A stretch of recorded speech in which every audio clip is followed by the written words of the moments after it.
Hello friends, welcome back to study material. स्वागत है आपका और एक नए वीडियो में। आज मैं आपके लिए लेके आया हूँ एक नई स्ट्रैटेजी जो बेस्ड है मार्केट कंसोलिडेशन के ऊपर। इस स्ट्रैटेजी में हम लोग सीखेंगे कि हमको कंसोलिडेशन कैसे ट्रेड करना है और कंसोलिडेशन ब्रेकआउट को ट्रेड करने का सही तरीका क्या है। इसी के साथ चलो हम लोग शुरू करते हैं। तो पहली बात तो आपने बहुत सारे बुक में एक कंसेप्ट सुनी होगी या पढ़ी होगी। मार्केट हर बार ट्रेंडिंग होते हुए कंसोलिडेशन में जाता है और कंसोलिडेशन के बाद वापस ट्रेंडिंग होता है। तो उसी कंसेप्ट को हम लोग देखेंगे। तो पहले देखते हैं कि कंसोलिडेशन होता क्या है। आप जैसे यहाँ पे मार्क किया हुआ एरिया देख रहे हैं जो कंसोलिडेट हो रहा है, यहाँ पे सिंपली साइडवेज भी बोल सकते हो उसको। कंसोलिडेशन को मार्केट में बहुत सारे नामों से जाना जाता है। ऐसे कुछ नाम है जो हम लोग प्रोनाउंसिएशन भी उसका ठीक से नहीं कर सकते। ऐसे ऐसे नामों से उसको अलग अलग लोगों ने अलग अलग तरीके से बताया हुआ है, मगर आप सिंपली आप इसको कंसोलिडेशन बोल सकते हैं। जैसे कि आप यहाँ पे चार्ट्स पे देख रहे हो, हर बार मार्केट जब कंसोलिडेट करता है उसके बाद में ट्रेंडिंग होता है। जब भी कंसोलिडेशन होता है उसके बाद मार्केट ट्रेंडिंग होता है। मार्केट के ये फेजेस से, और हर एक टॉप जो भी आप मार्केट का टॉप बुक उठा के देखोगे उसमें यही थ्योरी का ज़्यादातर उन्होंने डिस्कस किया हुआ है।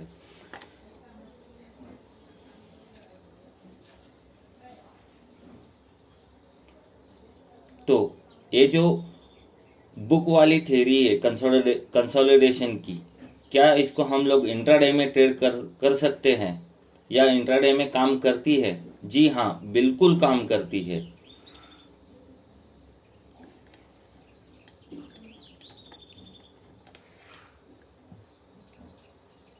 मगर इंट्राडे में या कंसोलिडेशन फाइंड करने में और एक बड़ा प्रॉब्लम है जो किसी भी बुक में सही तरीके से या किसी फिक्स रूल के साथ बताया नहीं गया है। हर एक मार्केट गुरु ने अपने अपने बुक में अपनी अपनी थ्योरी को,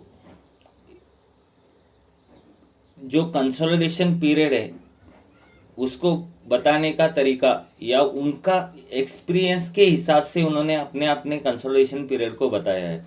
किसी ने भी फिक्स रूल या फिक्स टाइमिंग या फिक्स पीरियड ऐसा कुछ बताया नहीं है किसी भी बुक में। तो उन्होंने उनके लिए जो फिक्स पीरियड काम करता है, या दिन में, वीक्स में या महीनों में, वो पीरियड उन्होंने उनके लिए जो ज़्यादा फायदा देता है उस हिसाब से उन्होंने मार्केट में डिस्कस किया है। तो इसीलिए हमको कंसोलिडेशन फाइंड करने में बहुत ज़्यादा दिक्कत आती है, बहुत ज़्यादा दिक्कत आती है। तो अब नेक्स्ट क्वेश्चन आता है कि हाउ टू फाइंड कंसोलिडेशन। तो कंसोलिडेशन कैसे ढूंढे? तो कंसोलिडेशन ढूंढने के लिए इंट्राडे में तो मैंने कुछ अपने रूल्स बनाए हुए हैं ताकि हर बार मैं कंसोलिडेशन ठीक तरह से पकड़ूं और उसमें कोई इफ्स एंड बट्स, किंतु परंतु ना हो। तो चलिए उसी के साथ हम लोग शुरू करते हैं हमारा कंसोलिडेशन पकड़ने का तरीका। तो हम लोग उसके लिए कुछ रूल्स का इस्तेमाल करके हम लोग कंसोलिडेशन पकड़ने की कोशिश करेंगे। तो पहली चीज़ हमको करना क्या है, हमको चाहिए 15 मिनट कैंडलस्टिक का चार्ट। 15 मिनट चार्ट पे हम लोग इस तरह का प्राइस एक्शन ढूंढेंगे कि हमको वो प्रॉपर कंसोलिडेशन मिल जाए। तो उसके लिए मेरा पहला रूल है कि मुझे 1.5 घंटे का प्राइस एक्शन चाहिए कंसोलिडेशन पीरियड के लिए। 1.5 घंटे का, आप समझ लीजिए, 1.5 घंटे का प्राइस एक्शन चाहिए मुझे कंसोलिडेशन पीरियड के लिए। उसके बाद हम लोग डिसाइड करेंगे कि उसमें ट्रेड करना है या नहीं करना है। तो वो 1.5 घंटे का प्राइस एक्शन कंसोलिडेशन पकड़ने के लिए मैं क्या करता हूँ, मैं करता हूँ 15 मिनट का कैंडल स्टिक लगाता हूँ चार्ट, और उसमें एक कंडीशन ये है कि जो भी डे की फर्स्ट कैंडल होगी, 15 मिनट की फर्स्ट कैंडल होगी, उस कैंडल के अंदर बाकी के मुझे लगभग चाहिए 4 या 5 ऐसे कैंडल चाहिए जो फर्स्ट 15 मिनट कैंडल के अंदर हो, हाई और लो के अंदर हो। जैसे कि आप यहाँ पे देख पा रहे हो चार्ट पे, जो मैंने रेड एरो मार्क किया हुआ है, सिप्ला का चार्ट है जो मैंने रेड एरो मार्क किया हुआ है आज के दिन का, उसके भीतर उसके अंदर ही 1 2 3 4 5 6 7 8 9 10 ऑलमोस्ट 10 कैंडल बनी है। मेरा रूल क्या कहता है, मुझे मिनिमम 4 कैंडल चाहिए, मैक्सिमम वो कितनी भी हो सकती है, उससे मुझे ज़्यादा दिक्कत नहीं है, मगर मुझे मिनिमम 4 या 5 कैंडल चाहिए फर्स्ट 15 मिनट के हाई लो के अंदर, तब वो मेरा कंसोलिडेशन पीरियड फाइनल हो जाएगा वहाँ पे। तो जैसे कि आप इस चार्ट पे देख पा रहे हो कि यहाँ पे वो कंसोलिडेशन पीरियड बन रहा है। अब मैं आपको मार्क करके दिखाता हूँ, ये फर्स्ट मिनट का हाई का लेवल है और ये फर्स्ट 15 मिनट के लो का लेवल है। जैसे कि आप यहाँ पे देख पा रहे हो, मैं अगर आपको मार्क करूँ 1 2 3 4 5 6 7 8 9 10 कैंडल्स ऑलमोस्ट इसमें बनी है। तो हमको मैक्सिमम कितनी है उससे कुछ लेना देना है नहीं, मगर मिनिमम हमको हमारे रूल के हिसाब से कितना चाहिए, हमको चाहिए मिनिमम 4 कैंडल टू 5 कैंडल का हमको वो कंसोलिडेशन इंट्राडे में होना चाहिए, तभी जाके वो हमारे लिए परफेक्ट कैंडिडेट बनेगा। तो यही सिंपल स्ट्रैटेजी है मार्केट कंसोलिडेशन की। तो आप बोलोगे अभी स्टॉक सिलेक्शन, आप सिंपल चीज़ ये समझ लो, स्टॉक सिलेक्शन ही इसमें एक्चुअली स्ट्रैटेजी है। तो हमने तो एक ही तीर में दो शिकार कर लिया ऐसे बोल लीजिए, स्ट्रैटेजी भी वही है और स्टॉक सिलेक्शन भी वही है। जिस चीज़ में जिस स्टॉक में जिस दिन इस तरह का सेटअप बन रहा है उसी स्टॉक को हम लोग ट्रेड करेंगे। हाँ, और एक बात मैं यहाँ पे आपको क्लियर करना चाहूँगा, आप इस स्ट्रैटेजी को बिल्कुल ही ओपनिंग रेंज ORB के साथ कंपेयर ना कीजिए या कंफ्यूज ना हुए। वो ओपनिंग रेंज ब्रेकआउट वो अलग चीज़ है, वो कभी भी हो सकता है। यहाँ पे स्पेसिफिक हमको कम से कम 1.5 घंटे का कंसोलिडेशन पीरियड चाहिए। वो ओपनिंग रेंज या ORB के साथ उसको कंपेयर करके कंफ्यूज बिल्कुल ना होना फ्रेंड्स। और हाँ, यहाँ पे मैं और एक चीज़ मेंशन करना चाहूँगा, आप वीडियो को पूरी एंड तक देखें ताकि कोई भी चीज़ आप मिस ना करें। अदरवाइज बाद में आप ही कमेंट में बोलते रहोगे कि सर ये कैसा वो कैसा, ये आपने नहीं बताया वो आपने नहीं बताया। इसलिए मैं आपको रिक्वेस्ट करूँगा कि आपको ये चीज़ ये वीडियो पूरी एंड तक देखना चाहिए। तब ये हो गया कंसोलिडेशन पीरियड का कंसेप्ट फ्रेंड्स। तो अब उसके बाद आती है हमारी एंट्री, एग्जिट, स्टॉप लॉस, ये सब चीज़ें। तो उसके लिए हम लोग क्या करेंगे, उसके लिए हम लोग करेंगे 5 मिनट का टाइम फ्रेम यूज़ करेंगे एंट्री के लिए।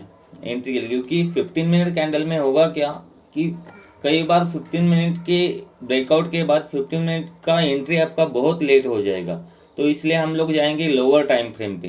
हाँ, और एक चीज़ मैं आपको यहाँ पे दिखाना चाहूँगा, आप देख सकते हो कितना बढ़िया कंसोलिडेशन यहाँ पे हो रहा है। आप यहाँ पे देख सकते हो कितना बढ़िया कंसोलिडेशन यहाँ पे हो रहा है जो हमको चाहिए मार्केट में। तो इसी तरह का कंसोलिडेशन चाहिए। कंसोलिडेशन का बेसिक मतलब क्या है कि ये कंसोलिडेशन जो साइडवेज पीरियड है उसके बाद जो ट्रेंडिंग मूव आता है उसको हमको पकड़ना है, और वो ट्रेंडिंग मूव को यही कंसोलिडेशन पीरियड जो है, यही कंसोलिडेशन पीरियड फ्यूल करता है वो बिग मूव के लिए के। तो इसीलिए हमको ये बेसिक कंसेप्ट पे काम करते हुए हमको उसको अचीव करना है हमारे गोल को। तो जैसे कि हमने अभी यहाँ पे कंसोलिडेशन तो फिक्स कर लिया हमारे रूल के हिसाब से, हमारा फिक्स रूल है उसके हिसाब से हमने कर लिया। अब इस चीज़ पे आती है एंट्री। हमें 5 मिनट का टाइम फ्रेम पे जाके हमको वो 15 मिनट का हाई और लो मार्क करके लेना है। उसके बाद में जो ऊपर वाला लेवल रहेगा वो हमारे लिए बाय का रहेगा, जो नीचे वाला लेवल रहेगा वो हमारे लिए सेल का रहेगा। तो इस दोनों चीज़ को ध्यान रखते हुए हम लोग ब्रेकआउट का इंतज़ार करेंगे। उसके बाद जैसे ही हमें, जैसे कि आप यहाँ पे देख रहे हो, सिप्ला ने लगभग 12 बजे ब्रेकआउट दिया। उसके बाद हम लोग को यहाँ पे एंट्री करनी है। जैसे ही 5 मिनट का कैंडल क्लोज होता है वहाँ पे, तो वहाँ पे हमको हाई पे एंट्री कर लेनी है। मैं स्टॉप लॉस भी आपको बता दूंगा, मगर पहले आप ये समझ लो, जैसे ही हमने यहाँ पे एंट्री की तो हमको टारगेट रखना है इसमें ऑलमोस्ट 1:1 या 1:2 का टारगेट रखना है। ऑलमोस्ट हमको कितना टारगेट रखना है, 1:1 या 1:2 का टारगेट रखना है। और इस केस में आप देख सकते हो 1:1 तो छोड़ो, 1:3 का टारगेट अचीव हुआ है। ऑलमोस्ट उस दिन सिप्ला ने ऑलमोस्ट आई थिंक 4 या 5% का मूव दिया है कल के दिन में। इसी स्ट्रैटेजी को हम लोग यूज़ करते तो कम से कम 3% का प्रॉफिट आसानी से हम लोग यहाँ पे बुक कर सकते थे। अब रही स्टॉप लॉस की बात फ्रेंड्स। तो स्टॉप लॉस के लिए हम लोग यहाँ पे दो चीज़ें इस्तेमाल कर सकते हैं। एक तो अगर ये जो हाई और लो का जो रेंज है, जो रेंज बना है, अगर वो बहुत ज़्यादा बड़ा है तो हम लोग इस केस में इसका 50% यूज़ कर सकते हैं। 50% का हम लोग रेंज का स्टॉप लॉस लगा के चल सकते हैं यहाँ पे। एक ये मेथड हो गया स्टॉप लॉस लगाने के लिए। अदरवाइज दूसरा मेथड हम लोग सिंपली फर्स्ट 15 मिनट कैंडल के लो के नीचे हम लोग हमारा स्टॉप लॉस लगा के चलेंगे। ये दो चीज़ें हो सकती है। अगर आप किसी भी स्ट्रैटेजी में एंट्री की बात करो तो मेरे लिए एंट्री ज़्यादा मायने नहीं रखती, क्योंकि अगर आपका स्टॉक सिलेक्शन परफेक्ट है, अगर आपका स्ट्रैटेजी ठीक से काम करता है और आपका स्टॉक सिलेक्शन अगर उस दिन जो स्टॉक इन प्ले होगा, इस स्टॉक में आप अगर ट्रेड कर रहे हो तो आप एंट्री 10 जगह पे एंटर कर सकते हो और प्रॉफिट कमा सकते हो। इसलिए मैं एंट्री को 2 या 3 पार्ट्स में देखता हूँ। हर बार मैं एक ही एंट्री को नहीं देखता हूँ, मैं कई बार ब्रेकआउट भी ले सकता हूँ। अगर मेरा ये ब्रेकआउट फेल हो गया तो सपोज मैं पुल बैक के लिए वेट करूंगा। आप देख सकते हो कितना बढ़िया पुल बैक हमको 2-3 बार पुल बैक मिला है। और एक लेवल यहाँ पे भी जनरेट होता है जो कि ये दूसरा छोटा सा कंसोलिडेशन है और उसका ब्रेकआउट। आप ऐसे लेवल्स पे भी ट्रेड कर सकते हो। इसलिए मैं बोल रहा हूँ कि एंट्री आप कैसे भी कर सकते हो, किसी भी तरीके से कर सकते हो, मगर आपका स्टॉक सिलेक्शन परफेक्ट होना चाहिए। तो यही मेन कंसेप्ट है ये कंसोलिडेशन ब्रेकआउट का। तो आपको अभी आई होप कि समझ में आया होगा कि एंट्री कहाँ से कैसे करनी है, किस तरीके से आप एंट्री कर सकते हो, और स्टॉप लॉस कहाँ पे लगाना है। स्टॉप लॉस तो ये अपना 50% या कैंडल का लो होगा और 1:1 1:2 का टारगेट लेके चलेंगे हम। मगर मैं और एक चीज़ यहाँ पे क्लियर करना चाहूँगा, अगर आपको मार्केट में बड़ा प्रॉफिट कमाना है तो हमेशा टारगेट रखने से आपको ज़्यादा बड़ा कभी भी प्रॉफिट नहीं होगा। अगर आप इसमें 1:2 का टारगेट रख देते हो इसी दिन पर्टिकुलर सिप्ला के चार्ट में, तो शायद आप ये जो 5% की रैली है कभी भी कैप्चर नहीं कर पाते। अगर आप 5% तो कैप्चर नहीं कर पाओगे किसी में भी, कभी भी फुल मूव कैप्चर नहीं होता है। मगर मैं आपको सजेस्ट करूँगी कि हर बार आप ट्रेलिंग स्टॉप का यूज़ करें। ट्रेलिंग स्टॉप से होगा कि आप चांसेस बढ़ जाएंगे आपके बड़े वाले मूव को कैप्चर करने में। इसीलिए मैं हर बार हमारे सभी स्टूडेंट्स को बोलता हूँ कि आप हमेशा आप एक ट्राई कीजिए कि ट्रेलिंग स्टॉप यूज़ करके अपना प्रॉफिट मैक्सिमाइज कीजिए। तो आज की इस स्ट्रैटेजी में फ्रेंड्स ये जो कंसेप्ट है ये बहुत ही बेसिक कंसेप्ट है। वो सभी जो भी महान गुरुज होके गए स्टॉक मार्केट में या है, वो सब लोग इसी चीज़ का हमेशा यूज़ करते हैं। तो अब रही दूसरी बात कि ऐसे स्टॉक्स ढूंढने कैसे। आप बोलोगे कि सर अभी हम लोग क्या लाइव मार्केट में इतने सारे स्टॉक्स है NSE BSE पे, हम लोग क्या उसको मैन्युअली फाइंड करते बैठेंगे कि कैसे करना है। नहीं फ्रेंड्स, मैं उसके लिए इनकरेज नहीं करता हूँ कि आप मैन्युअली करो। आपको हार्ड वर्क करना है, मगर हार्ड वर्क स्मार्टली करना है। उसके लिए सिंपली आपको करना क्या है, सिंपली आपको चार्टिंग करके एक वेबसाइट है फ्री वाली, उस वेबसाइट पे जाके आपके लिए सिंपल जो हमारा रूल है उस हिसाब से आपको एक स्कैन बनाना है। 10 मिनट में बन जाएगा, कोई बड़ी बात नहीं है। 10 मिनट में बन जाएगा और आपका काम चुटकियों में हो जाएगा।